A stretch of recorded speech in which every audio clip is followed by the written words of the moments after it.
fairly new to update. Water, power, gas, still online. Internet too. Haven't really ventured outside as I don't really have any need to. So all is quiet.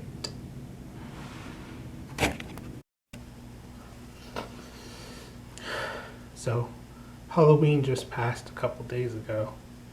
I just realized it. Been a little preoccupied trying to figure out why the world is in a permanent state of Halloween. But I wanted to remember a story or read one that my cousin told me when I was younger. She used local landmarks and stuff, and I don't fully remember it. I remember bits and pieces of it.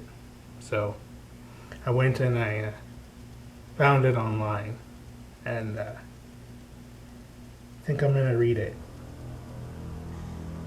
It's called Click Click Slide, or Click Clack, depending on where you get it from. One day, mother took her son and daughter shopping at the local mall. On their way home, they had to drive across the railroad tracks. While they were crossing the railroad tracks, the car got stuck, and suddenly, they saw a train coming in the distance.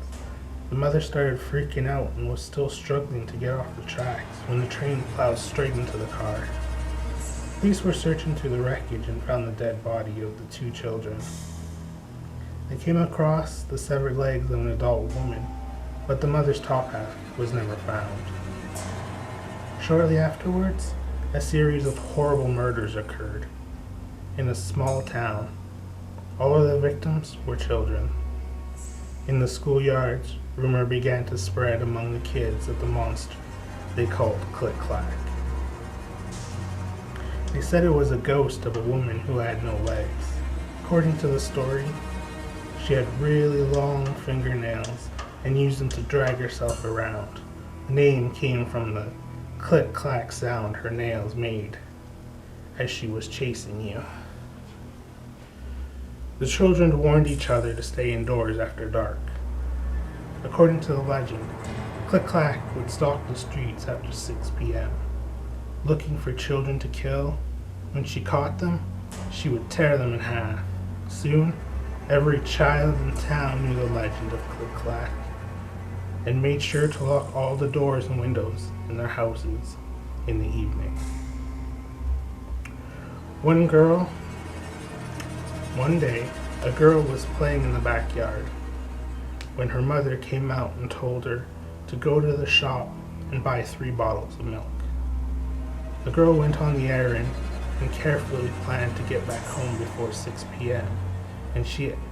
because she had heard that was the time when Click Clack came out. When she reached the local shop, the girl discovered that they were out of milk.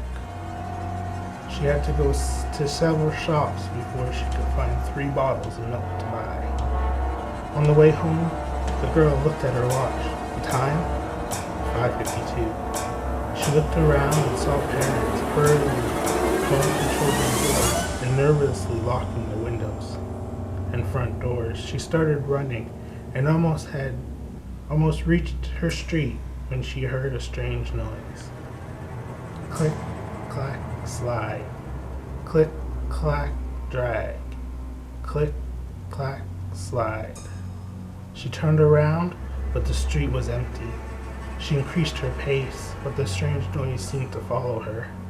Click, clack, drag. Click, clack, slide. Click, clack, drag. She ran as fast as she could till she finally reached her house. She started pounding on the front door. The girl's mom had fallen asleep and the door was locked and the curtains were closed. All of a sudden, the pounding stopped. A few minutes later, the mother woke up and went to the front door. When she opened it, she looked down and screamed at the sight. Written on the doorstep in blood were the words, "Mom, why didn't you open the door?" The girl was never seen again.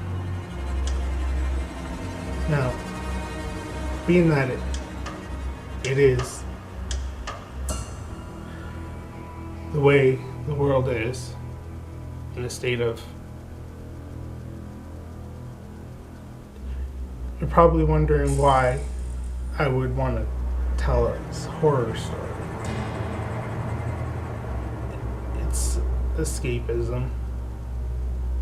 So that even for those few minutes when I was just reading that story, I was free of what the world really is. I didn't have to think about how, why, all those people gone just like that. It's not